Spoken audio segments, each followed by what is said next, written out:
Welcome back to another video, and before I get started I just wanted to say this is going to be a little bit more different. I have no script for this video. My script literally just says my thoughts on the final episode, and when I usually do my Wish for Mercury videos I basically go through what happens in the episode, but that's not gonna be what I'm going to do today. The reason why I'm a little scared about this is because no script means I can't follow anything and I go on tangents a lot. There's going to be spoilers, but I hope whoever comes across my video has already watched the episode, because I think it's been 2 weeks now or a week and a half. No, it has been 2 weeks now, I believe, since the final episode came out. I basically just want to say what I think about it, and that's pretty much it. It's not a review, it's just my thoughts. First thing that I wanted to mention is I'm glad that we got a happy ending. By the end of the series, Miorine and Soleta got married, Nika got out of prison, Shadik's cheerleaders I'd assume are Miorine's bodyguards now. Even Shadik himself is going through court to see whether he is guilty or not, which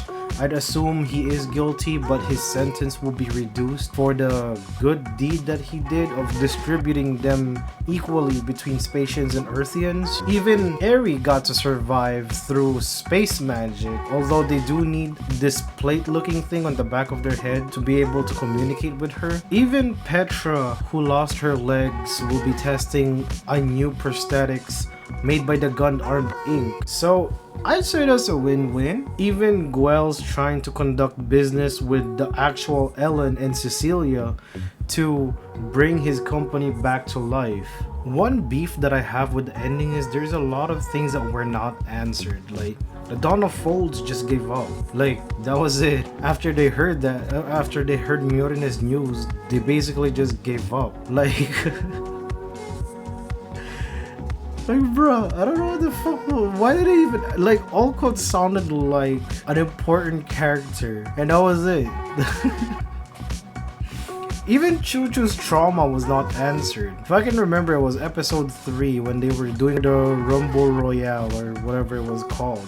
She was about to shoot Sabina, but she didn't because a flashback from her trauma hit her and prevented her from shooting down Sabina. Prospera's redemption felt so flat. Like, I didn't feel herself being redeemed. She just saw a couple of people that she know that's been deceased through Datastorm. They told her that they're proud of her and it's time for her to stop and it's time for her to move on, and that was it. Like, that was it. There wasn't any massive revelation. There was no Prospera finally realizing that what she was doing was wrong. It was just a flat redemption. I mean, honestly, the ending did feel... It felt super rushed. Like, they could have made a 2-parter. That was no problem. I would have wanted a 2-parter because that would have been more Wish from Mercury content. But it just felt so rushed, and that's why I rated it an 8.5 out of 10. Regardless though, I love the ending. I love that it was a happy ending because now I don't have to visit my therapist. At first there was a scene when Miorine went to Soleta. There was a scene where Soleta was chasing kids, and I was like, holy shit, they have kids? Wait, it's only been 3 years. Wait, holy shit. Like, my brain couldn't compute. But then I remembered Soleta's main dream was to build a school on Mercury. So I guess she did build the school, and Miorine did ask her if she wanted to build more schools in other places. But yeah, I'm just happy with how the ending went. Because one of the main reasons why I couldn't watch a lot of anime was for the fact that, for some apparent reason, I am now highly susceptible to my emotions. And I couldn't take a sad ending. So thank God it was a happy ending. Therapist ain't gonna see me no more after that. I also love the homage. I feel like I said it so many times it doesn't make sense anymore. I love the homage. This is why I need a script. I go on so much tangents. But I love the homage of Soleta and like, there's a scene where Soleta was just floating in space. Miorine catches her, and it was just dead silence. I felt like it was a great homage to the beginning where Miorine was trying to escape Astakacia's school, but Suleta finds her. I just love that homage. I really love the series as a whole. I've seen Gurren Lagann, I've seen Mazinger Z, Voltus 5, and Iron-Blooded Orphans, it was good, but there were a lot of, besides when Barbados was fighting, there were a lot of forgettable moments to me. Heck, I even, like, Barbados is the only reason why I actually like Iron-Blooded Orphans, but I've never been attached to other characters like Mika. I don't give a shit about Mika. I'm like, sure, he pilots Barbados and he was awesome, but that was pretty much it. I feel like Witch from Mercury focused more on the characters than the Gundam itself, and I like that because sure, cool fighting robots, but for me personally, characters are what drives a story. And while the whole point of a Gundam series is the Gundams, I feel like it's important for me to have the characters showcase who they are, what they are, and how they play a role in the story. That's what I kind of look for when I watch anime.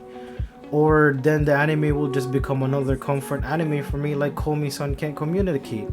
I love the anime, I love the characters, but like after watching it, both dub and sub, I kind of just put it in the background. It becomes a comfort anime for me, and it's not necessarily that I don't care for it, but anime like Edge Runners or like Arcane, it's special to me because there is some emotions that were attached to it. Not to say that there's no emotions when I'm watching Spy Family or Komi-san, but the emotional attachment that I have towards it is just stronger and more prominent, I'd say. But yeah, that's why I really like Witch from Mercury, is because you get attached to the characters, even like the side characters. Heck, one of my favorite Earthians is Till, just because he's a man of few words and wisdom, and that's what Witch from Mercury sold it for me. It's the story.